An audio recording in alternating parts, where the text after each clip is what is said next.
नाज़रीन, नेतन्याहू ने urgent meeting जो है वो कॉल की है और इल्जाम ये लगाया जा रहा है कि हमास जो है वो सीज फायर को वायलेट कर रही है और इजराइल जब वो हमला करने की प्लानिंग कर रहा है। इस तरह से रिपोर्ट किया जा रहा है। नेतन्याहू ने जब वो मीटिंग बुलाई है और ये बहुत ही डेंजरस है और हम पहले दिन से देख रहे हैं जो इजराइल का माइंडसेट है, जो इजराइल के मंसूबे और इजराइल की मुसलसल वायलेशंस हैं और इजराइल को अकाउंटेबल ना ठहराना। और अब आप जरा उनकी ये बदमाशी देखिए कि वो उल्टा हमास को जब वो रिस्पॉन्सिबल ठहरा रहे हैं कि हमास जो वो सीज फायर की वायलेशन कर रही है, तो इसलिए जब हमें हमला जो करना है।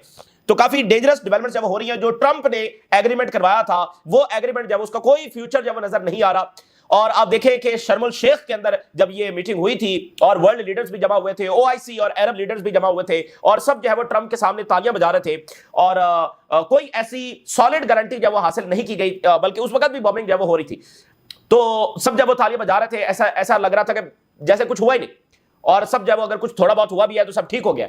तो अब आप देखिए कि उस एग्रीमेंट का कोई फ्यूचर जो है इस वक्त नजर नहीं आ रहा और हमास ने गारंटर्स को यह कहा है कि अब वो आए और अपनी जिम्मेदारी जो वो पूरी करे, क्योंकि उन्होंने गारंटीज ली थी और अब इजराइल जो वो हमले की तरफ जा रहा है और हमले मुसलसल कर भी रहा है। दूसरी तरफ जो है वो एक हाई लेवल सीरिया का जो डेलीगेशन है वो मॉस्को जा रहा है, क्योंकि जो इजराइल के साथ मामलात है वो बहुत खराब होते चले जा रहे हैं। देखिए, इजराइल मुसलसल ऑक्यूपेशन कर रहा है, जो उसने कब्जा किया है उसको छोड़ने के लिए तैयार नहीं है। फिर दरूज अब वेस्टर्न मीडिया पर आकर ये कह रहे हैं कि हमें तो इंडिपेंडेंट यहां पर स्टेट जो चाहिए।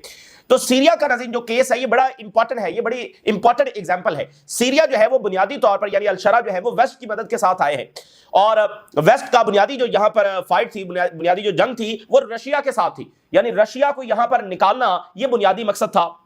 तो अल-शरा जो है वो वेस्ट की सपोर्ट के साथ यहां पर आए हैं। तो उसी अल-शरा का जो वेस्ट की सपोर्ट के साथ आए हैं और बुनियादी जंग ही सीरिया के अंदर रशिया के खिलाफ जारी थी वेस्ट की, तो उसी अल-शरा का मॉस्को की तरफ दोबारा से रजू करना, इसका मतलब यह है कि वेस्ट जो है वो यहां पर स्टेबिलिटी नहीं करवा सका, वेस्ट जो है वो यहां पर अमन नहीं करवा सका और सीरिया को और टर्की को यह अंदाजा हुआ है कि वेस्ट के साथ चलना यहां पर अमन नहीं लेकर आएगा। किसके साथ चलना अमन लेकर आएगा? रशिया के साथ। रशिया है जो यहां पर अमन जो है वो उसमें किरदार अदा कर सकता है, वेस्ट नहीं। वाई? क्योंकि वेस्ट जो है वो इजराइल को रोकने में नाकाम है। तो ये बड़ा इंपॉर्टेंट केस है अगर इसको समझा जाए तो, कि वेस्ट था लेकिन उसके साथ मामलात नहीं चल सके हैं और वो यहां पर इजराइल को नहीं रोक सका है। तो अमन के लिए रशिया, यानी रशिया या कोई भी मुतबादल पावर, जाहिर है कि रशिया इस वक्त मौजूद है, तो रशिया का होना बहुत जरूरी है इजराइल को जब वो कन्फ्रंट करने के लिए। दूसरी तरफ नाज़रीन एक बहुत बड़ी तब्दीली आ रही है इस सेंचुरी की, ये आप कह लें कि जो बड़ी तब्दीलियां हैं उनमें से ये एक सबसे बड़ी तब्दीली है जर्मनी, जिसने 2 आलमी जंगें लड़ी। लगता है कि वो एक और आलमी जंग के लिए जब इस वक्त अपने आप को तैयार कर रहा है। जर्मनी में एक बड़ा ही गेम चेंजर डिसीजन हुआ है। जर्मनी ने अनाउंस किया है कि वो यूरोप की सबसे बड़ी फौज तैयार करने जा रहा है वंस अगेन। पहली 2 आलमी जंगों में भी यही था, तो दूसरी आलमी जंग के बाद जो जर्मनी है वो मिलिटराइजेशन की तरफ नहीं गया है। तो अब पहली बार जर्मनी जो है वो 8 दहाइयों के बाद पहली बार उसने फैसला किया है कि वो यूरोप की सबसे तगड़ी फौज है वो बनाने जा रहा है, सबसे बड़ी फौज होगी और इसके लिए अराउंड $400 बिलियन, जी हां आपने सही सुना, $400 बिलियन का बजट है वो सिर्फ जर्मनी ने पास किया है। यानी इसमें यूरोपियंस बाकी मुल्क शामिल नहीं है, सिर्फ जर्मनी। $400 बिलियन इसके लिए जो बजट पास किया गया। इसमें नई रिक्रूटमेंट्स होगी, इसमें आप कह लें कि तमाम फील्ड्स के अंदर, यानी स्पेस के अंदर, लैंड पे, सी में, एयर में, साइबर में, हर फील्ड के अंदर वो मॉडर्नाइजेशन जब वो करने जा रहे हैं और रशिया के साथ लड़ने की तैयारी हो रही है। एक और आलमी जंग जब देखें वो सारा पैसा निकाल कर दोबारा हथियारों की तरफ जब लगा रहे हैं, तो जंग की जब वो बाकायदा तैयारी जर्मनी, इंपॉर्टेंट है ना, कौमों की हिस्ट्री होती है भाई। एक कौम है जिसने 2 आलमी जंगें लड़ी है, अब वो पहली बार जो है एक बार फिर जो है वो अपनी फौज तैयार कर रहा है। और किस लिए कर रहा है? रशिया के साथ लड़ने के लिए कर रहा है। रशिया के साथ जंग क्या होगी? एक और आलमी जंग होगी। तो ये काफी डेंजरस बात है। दूसरी तरफ चाइना जो है वो ट्रेड वॉर विन कर रहा है। अमेरिका का जो सारा गैम्बल है, ट्रंप का जो सारा गैम्बल है वो बिल्कुल फेल हो गया है और ये आने वाले सालों में अंदाजा होगा और अमेरिका के अंदर ये लिखा जाएगा कि ये ट्रंप की कितनी बड़ी मिस्टेक थी। एक तो उसने चाइना का जो फियर है उसको खत्म किया, क्योंकि चाइना खुद सबसे उसके अंदर ये बड़ा फियर था कि अगर अमेरिकन मार्केट से उसको निकाल दिया गया तो फिर क्या होगा। तो चाइना इस बात में डर जरूर महसूस करता रहा है। तो अब वो ट्रंप ने वो डर भी खत्म कर दिया है। उन्होंने जो करना था वो कर लिया, मैक्सिमम जो अमेरिका कर सकता था तो वो उसने कर लिया, टैरिफ लगा दिए, सारा कुछ कर लिया। तो लेकिन चाइना सर्वाइव कर रहा है, ना सिर्फ सर्वाइव कर रहा है बल्कि वो तरक्की कर रहा है। उसकी जो ट्रेड है वो मुतासर नहीं हुई, बल्कि रिपोर्ट्स के मुताबिक उसकी ट्रेड में, उसकी एक्सपोर्ट्स के अंदर पहले से भी ज्यादा इजाफा जो देखा जा रहा है। तो बहुत बुरे तरीके से अमेरिका जो है वो फेल हो गया है। और जो अगर अभी चाइना की डिमांड्स अमेरिका मान लेता है, जो कि मानने के सिवा उसके पास कोई ऑप्शन नहीं है, तो फिर पूरी दुनिया में सबको यह अंदाजा हो जाएगा कि चाइना एक बहुत बड़ी पावर के तौर पर जो अमेरिका को इकोनॉमिकली टक्कर दे सकती है, पॉलिटिकली टक्कर दे सकती है, मिलिटरीली टक्कर दे सकती है, जिसको सब्जुगेट नहीं किया जा सकता, वो एक ताकत स्टैब्लिश हो गई है। क्योंकि वार हुआ है ना, अमेरिका की जानिब से चाइना पर वार हुआ है, और चाइना अगर इस वार को नाकाम बना देता है तो स्टैब्लिश हो जाएगा चाइना एक बड़ी ताकत के तौर पर स्टैब्लिश हो जाएगा। तो फिर बाकी सफर मजीद जारी रहेगा। सो ओवरऑल चाइना जो है वो China is winning the trade war, और यूरोपियंस के साथ कशीदगी चाइना की जो बढ़ रही है। गजा की जो सूरत हाल है मैं आपके साथ शेयर करता हूं। इसराइल इस वक्त एक नॉन इशू, मतलब वो दूर दूर तक कोई इशू है ही नहीं कि जी रेजिस्टेंस जो है वो हमें बॉडीज वापस नहीं कर रही। ये नेतन्याहू इसको पहले ना कैदियों की फिक्र थी, और अब ना, मतलब अब इसने बॉडीज को भी इशू बना लिया। और ये कौन सी बॉडीज है जो इजरायली बमबारी से मारी गई है? कोई इशू नहीं है। हम खुद ट्रंप ने कहा कि ये कोई ऐसा नहीं है, हमें यानी मुश्किल है तो टाइम देना चाहिए हमास को, एग्रीमेंट में लिखा हुआ है। सो ये कोई इशू है ही नहीं। अब जो इजराइल का आप समझते हैं कि उसका एक रिकॉर्ड है, वो नॉन इश्यूज को इश्यूज बनाता है।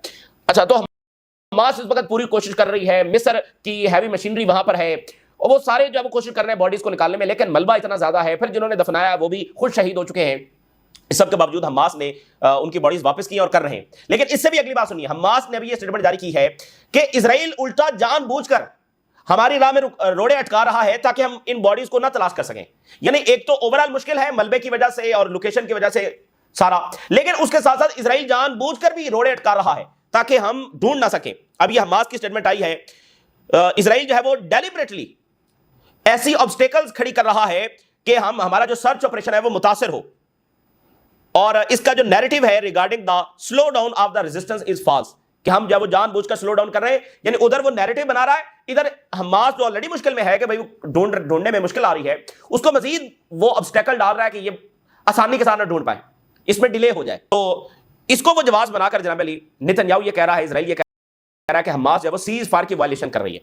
अब आप जरा अंदाजा करें, और ये होना था पहले दिन से, इसी बात का खदशा था, ये होना था जब आप एक जेनोसाइडल वॉर क्रिमिनल को इंकरेज करेंगे और उसको अकाउंटेबल नहीं ठहराएंगे, तो फिर यही होगा ना। यानी आप नेतन्याहू से क्या एक्सपेक्ट करते हैं, जो इतने बच्चों को, हजारों बच्चों को उसने मार दिया है, लाखों फलस्तीनियों को उसने शहीद और जख्मी किया है, लाखों नाम लेना आसान होता है, एक इंसान को भी मारना जो वो ये दुनिया में सबसे बड़ा क्राइम है, ठीक है ना, एक इंसान को भी मारना। तो उसने लाखों को मारा है। और वैसे अगर आप सोचें तो नेतन्याहू ने पिछले 20, 25, 30 सालों में कितने लोगों को जब वो मारा होगा, इराक, शाम और लीबिया, इन सारी जंगों का जिम्मेदार ये शख्स है। तो ये मतलब अरब वर्ल्ड जो है वो इसके साथ खुफिया मीटिंग्स भी कर रही है, और वो अरब दुनिया में इजराइल की असले असास कंपनीज भी ओपन हो रही हैं। तो इसका नतीजा क्या निकलना था, जब आप पीछे कोई सॉलिड एग्रीमेंट नहीं है, जब आपकी कोई डेटनेस नहीं है, आप बस ट्रंप की खुशामद में लगे हुए हैं, तो इसका यही नतीजा निकलना था। तो अब आप देखिए नेतन्याहू इतने धड़ल्ले के साथ सारी दुनिया के सामने फिर कह रहा है कि हमास वायलेट कर रही है सीज फायर को।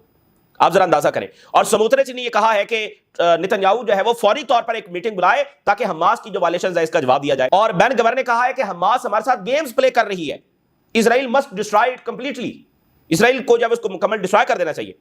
और फिर एक और बड़ी डेंजरस चीज है, नेतन्याहू जो है वो कोर्ट ने ये ऑर्डर किया है कि ये हफ्ते में 4 रोज अदालत में पेश होगा। आज ये अदालत में पेश हुआ है, तो इसने वहां पर ये कहा कि आज का जो ट्रायल है ये बिहाइंड द क्लोज डोर होना चाहिए, यानी जो अटेंडीज है उनको निकाल दिया जाए, बिहाइंड द क्लोज डोर जो है वो ये होना चाहिए। क्यों? Due to the security situations, हमने कुछ अदालत को ऐसा बताना है। यानी इसको फिर जोड़िए, उसका ट्रायल शुरू हुआ है, उसने उस ट्रायल को सिक्योरिटी सिचुएशन के साथ जोड़ दिया, यानी कि खतरा है, हमला होने जा रहा है, ये जरूरत पड़ गई है, वहां पर हमला करना जरूरी है। तो यानी कि वो कोई और जंग जब वो छेड़ने जा रहा है इस ट्रायल से निकलने के लिए, और जाहिर है कि अपने सर्वाइवल के लिए इसको मुसलसल जंगों की जब जरूरत है। तो ये एक डेंजरस बात है। और जो ही ये ट्रायल से फारिग हुआ है, इसने साथ ही जो वो एक मीटिंग इस वक्त बुला ली है, Netanyahu to consider action after issue with Hamas captives transfer. Meeting होगी जिसमें रिस्पॉन्स क्या देना चाहिए हमास को, यह तय किया जाएगा। इनके आप काम देखें। और इनके साथ मिडिल ईस्ट ये समझता है कि अगर वो इनके साथ चलेंगे तो उनके यहां खुशहाली आएगी, उनके यहां सिक्योरिटी आएगी, उनके यहां अमन आएगा, ठीक है ना, वो ये समझते हैं इनके साथ चलना। तो बहरहाल ठीक है, लेकिन वो खमियाजा फलस्तीनियों को जब भुगतना पड़ता है। आप वेस्ट बैंक में देखिए, इजरायली सेटलर्स ने अटैक करते हुए जो फलस्तीनी अपने ऑलिव की हार्वेस्टिंग कर रहे हैं, तो उन किसानों के ऊपर, फलस्तीनी किसानों के ऊपर जब जाकर अटैक किया। तो इसी दरमियान आप देखिए एक और बड़ी हॉरिफिक और पेनफुल खबर क्या सामने आ रही है। फलस्तीनी जो है वो मुसलसल बॉडीज निकाल रहे हैं मलबे तले से, और अभी जो रिपोर्ट सामने आई है, अब आप जरा अंदाजा करें, 2 इज्तिमाई कब्रें जो है वो रिकवर हुई हैं। एक में से 50 पैलेस्टीनियंस और एक में से 72 पैलेस्टीनियंस, इज्तिमाई कब्रें, और वो अनआइडेंटिफाइड है, इज्तिमाई है, अनआइडेंटिफाइड है। अब वो जो वहां पर उस इज्तिमाई कब्र में है, उनके प्यारे भी ज़ाहिर है कि शहीद हो गए होंगे, इसलिए उसको कोई पहचान नहीं पा रहा। यानी फलस्तीनी उसी तरह से जनाजे उठा रहे हैं, मलबे से अपनी बॉडीज निकाल रहे हैं, और हजारों अभी मजीद मलबे तले हैं। और उधर शर्म शेख में तालियां बज रही थी कि अमन हो गया, और ऊपर से ये आपके सामने है कि वो फिर बमबारी वहां और एड नहीं जाने दे रहे। ये आप देखिए, Palestinian struggle to identify loved ones buried in the Gaza City mass grave. अब वो जो 72 यहां से निकली है अल शिफा के अब आप जरा अंदाजा करें, इसलिए वो इंटरनेशनल मीडिया को नहीं जाने दे रहे। एक हॉस्पिटल के अहाते से 72 इज्तिमाई खबरें निकली हैं। क्या हुआ होगा वहां पर? क़यामत नहीं आई होगी वहां पे?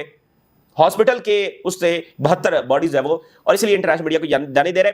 अब वो फलस्तीनी जो है वो आ रहे हैं वहां पर कि शायद उनका प्यारा यहां पर कोई हो, ठीक है ना। यानी लोग आ रहे हैं, उनको 72 बॉडीज वहां से रिकवर हुई हैं,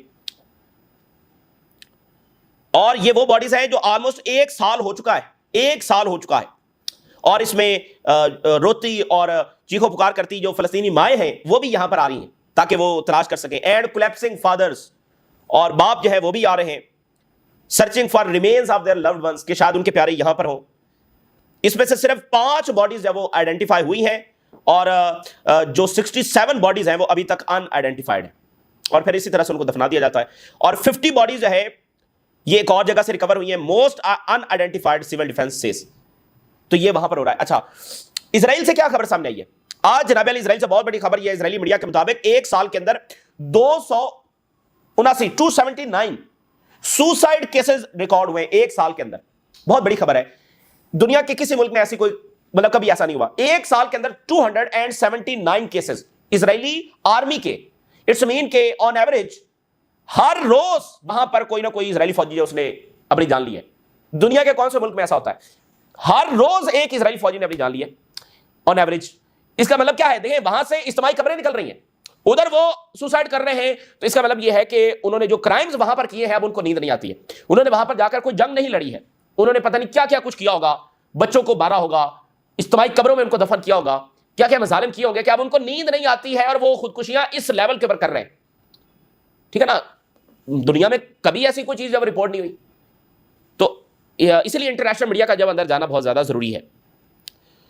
और देखिए, इजराइल जो है अगर परमानेंट सीज फायर हो जाता है तो फिर इधर तवज्जो आएगी कि ये कैसे हो गया, इजरायली फौजी क्यों ये कर रहे हैं, इनकी भी 10,000 कैजुअलिटीज हुई हैं, उसकी तरफ तवज्जो जाएगी। अक्टूबर 7 नेतन्याहू को पता था, फिर इसने क्यों यह हमला होने दिया, और अपने ही लोगों को इन्होंने मारा, ये गैलेंट कह चुका है। और नेतन्याहू का ट्रायल, तो मिडिल ईस्ट के लिए जरूरी है कि वो इस शख्स को उठाकर बाहर फेंके अगर वो किसी कोई मीनिंगफुल अंदाज में आगे बढ़ना चाहते हैं। तो अल शरा जो है वो आज सऊदी अरेबिया के दौरे पर है, लेकिन एक अहम तरीन दौरा जो है वो सीरिया का हो रहा है, मॉस्को का। अभी इससे पहले अल शरा होकर आए हैं, फिर उसी दरमियान जो है वो सीरिया का डेलीगेशन मॉस्को होकर आया है। यानी डेलीगेशन भी गया है, अल शरा भी गया, लेकिन फिर डेलीगेशन जो है जा रहा है, a high level delegation from the Syrian ministry of defence, not ministry of foreign affairs, ministry of defence से हाई लेवल डेलीगेशन जब वो मॉस्को का दौरा करेगा इसी मंथ, यानी एक अगले 24-48 घंटों के अंदर, जिसमें सीरियन आर्मी जो है उसकी कैपेबिलिटीज और एयर डिफेंस ये सारा डिस्कस होगा। यानी सीरियन आर्मी को रशिया ट्रेनिंग भी दे सकता है, उनको एयर डिफेंस भी दे सकता है, इक्विपमेंट्स भी दे सकता है, ये सारा डिस्कस होने जा रहा है। तो चूंकि इजराइल जो है वो वहां पर आपको पता है जो कुछ कर रहा है, तो ये बड़ा इंपॉर्टेंट केस है कि वो जो प्योरली आए ही वेस्ट और इजराइल की मदद के साथ है, प्योरली वेस्ट की मदद के साथ आए हैं, अब वो रशिया के पास जा रहे हैं, ये मामूली चीज नहीं है। तो अब आप जरा देखिए, 2 आलमी जंगें जर्मनी ने हारी और टेंस ऑफ मिलियंस ऑफ लोग जब उसमें जानों से गए, बड़ी ही हॉरिफिक वॉर्स थी, दोनों जर्मनी हार गया। लेकिन ऐसा लग रहा है कि जर्मनी अनफॉर्चुनेटली यूक्रेन जंग की वजह से एक और आलमी जंग की तरफ जब जा रहा है। आज एक बहुत बड़ी रिपोर्ट आई है, Germany will once again build the most powerful army in the Europe. 377 billion euro जो है वो $400 बिलियन से ऊपर बनेंगे। 377 बिलियन यूरो जो है वो मिलिट्री मॉडर्नाइजेशन प्लान के लिए मुख्तस कर दिए गए हैं। यूरोप की स्ट्रॉन्गेस्ट कन्वेंशनल आर्मी, ठीक है ना। जर्मनी प्लान्स $439 बिलियन, यानी 377 बिलियन यूरोस बनते हैं, और डॉलर्स में करें तो $439 बिलियन। अब ये दुनिया का सबसे बड़ा बजट है, चाइना का 300-350 के करीब है, सबसे ज्यादा अमेरिका, उसके बाद चाइना, और अब यानी कि ये तो चाइना को भी एक्सीड कर गए ना। $429 बिलियन इन्होंने मुख्तस कर दिए। ये दुनिया में किसी भी मुल्क का सबसे बड़ा बजट है। अंदाजा लगा सकते हैं कि कितनी बड़ी आर्मी वो जो है वो बनाने जा रहे हैं। Military expansion to build Europe top army, और इसके अंदर इक्विपमेंट्स होंगे अक्रॉस, यानी लैंड के लिए जो इक्विपमेंट्स हैं, जो सी के लिए हैं, जो स्पेस खला के अंदर, साइबर के अंदर, हर डोमेन के अंदर मॉडर्नाइजेशन जब वो की जाएगी। जर्मनी जो है वो अपनी उस रिवायती और हिस्टोरिकल पॉलिसी जो पिछली कई दहाइयों से वर्ल्ड वॉर 2 के बाद चलती चली आ रही है, उसको वो खुदा हाफिज कर रहा है, और अब वो मिलिट्री स्पेंडिंग की तरफ जो है वो बढ़ रहा है due to the changing security landscape, due to the Ukraine war, Ukraine जंग और उसके बाद पैदा होने वाले हालात। ठीक है ना, बहुत बड़ी तब्दीली है।